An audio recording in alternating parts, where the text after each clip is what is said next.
In a quiet suburban neighborhood of Texas, nestled between winding streets and sun-worn houses, lived a simple family, not rich in wealth, but rich in love. David Martinez was once a strong, hard-working man who ran a small auto repair shop in town. Years ago, after his beloved wife passed away, he was left to raise his 4 children alone, 2 sons and 2 daughters. Success is not measured by wealth or fame. It is measured by the sacrifices we make, the hands we choose to hold, and the hearts we refuse to abandon. Those who serve with love are honored by God in ways this world can never fully understand. Hold on to your loved ones, because true greatness is built not in boardrooms, but in moments of silent, selfless love.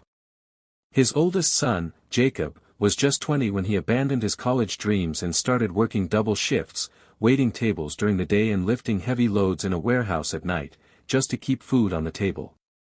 The 2 younger daughters, Emily and Sarah, were too little to fully grasp the weight their family was carrying. And then there was Aaron, the 17-year-old boy with stars in his eyes and dreams bigger than Texas itself. Aaron was a high school hero, straight-A student, football team captain, and a scholarship candidate for Stanford University. He had his future laid out before him, bright, promising, filled with opportunities most kids could only dream of. But fate had other plans.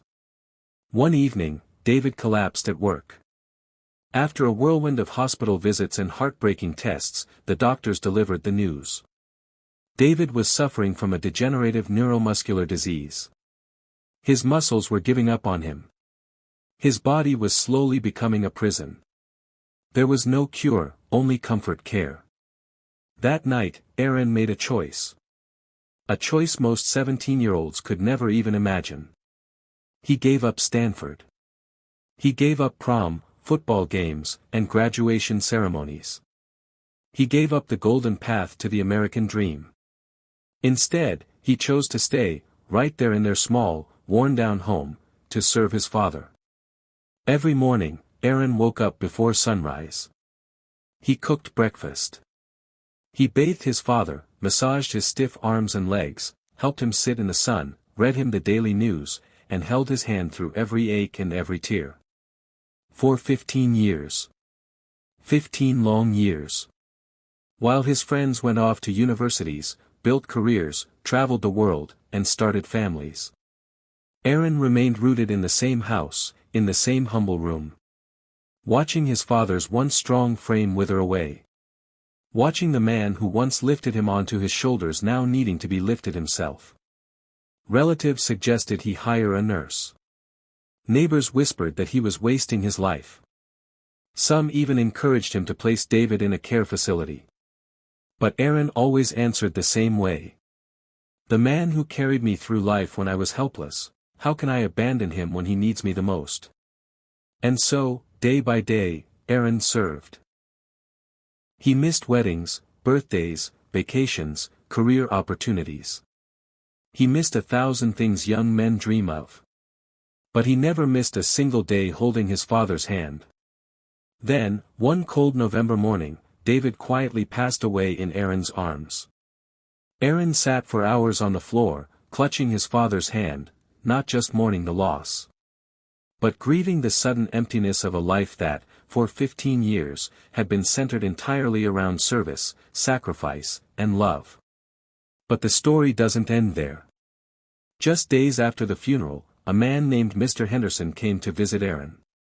Mr. Henderson had been David's longtime friend, a retired, wealthy businessman. He had watched, silently and from a distance, as Aaron sacrificed everything for his father. He had seen the depth of Aaron's loyalty, his unwavering heart. And now, he made Aaron an offer that would change his life forever. "I've seen true greatness," Mr. Henderson said. "It isn't in titles or wealth. It's in what you did when no one was watching. I want you to be my partner, and inherit everything I built." Shocked and humbled, Aaron accepted. In just a few years, Aaron went from a young man who had nothing but faith and love, to one of the most successful real estate developers in Texas. He built schools. He built parks. He built community centers, all named after his father, David Martinez. Later, Aaron married Layla, a kind and compassionate woman who had grown up as an orphan. She understood loss. She understood sacrifice. And she saw in Aaron's heart the kind of loyalty that is rare in this world. Together, they built not just a business empire, but a family, a home full of love, gratitude, and deep, unshakable faith. Whenever reporters or students or young entrepreneurs asked Aaron the secret to his success, he would smile softly and say, "I spent 15 years learning patience, loyalty, and sacrifice. Everything else came after that." And in the heart of the city, Aaron built a beautiful park. Right in the center stood a bronze statue. A son gently supporting his ailing father. Underneath the statue were simple words. "True greatness isn't chasing your dreams at the cost of love, it's holding on to the hands that once lifted you up."